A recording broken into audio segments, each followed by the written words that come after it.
Chair, and I'd like to thank my colleagues Darren O'Rourke and Pearse Doherty and others for tabling this important motion today. Minister, like deputies across this House, pretty much every day now, I'm dealing with families who are experiencing a level of financial stress certainly I haven't seen in my time as a deputy in this House. I'm dealing, for example, with HAP tenants who are unable to keep up with the cost of living and their top-ups to the landlords, begging their local authorities to give them a discretionary uplift, which they're being refused, and imminently at risk of homelessness. I'm dealing with private renters who are just above the thresholds for social housing, who are working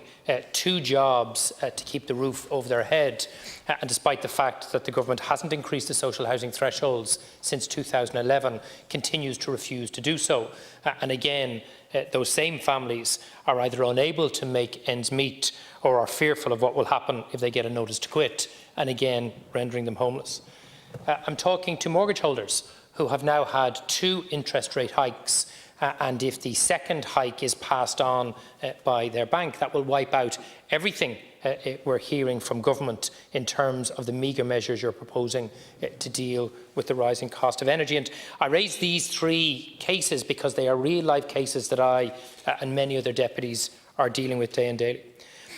But what is common to all of these families is they simply cannot afford the cost of heating their home and of using utilities to keep their children fed and the clothes on their back clean.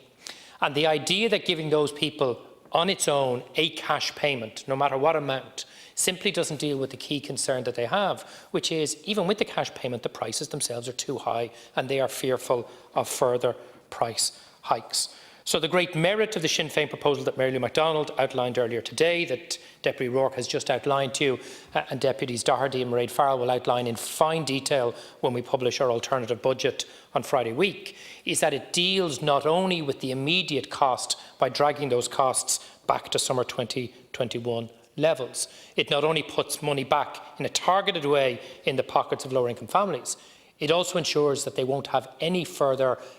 price rises between now and February or March of next year. I don't see how anybody could think that that wasn't the most sensible way to approach this. I have to say that Taoiseach today was incredibly disingenuous when he used that phrase blank cheque, because he knows from all of the media that Pearse and Mary Lou and others did yesterday that the purpose of the windfall tax we're proposing is to be a tax on excessive profits if companies choose to try and use it as a blank cheque, something that they would not be able to do under our proposals. This is sensible, this is needed, and if you don't do something like this, those families out there under such enormous pressure will have the worst winter in decades. It doesn't have to be that way. You can make a real difference. I urge you to support this proposal.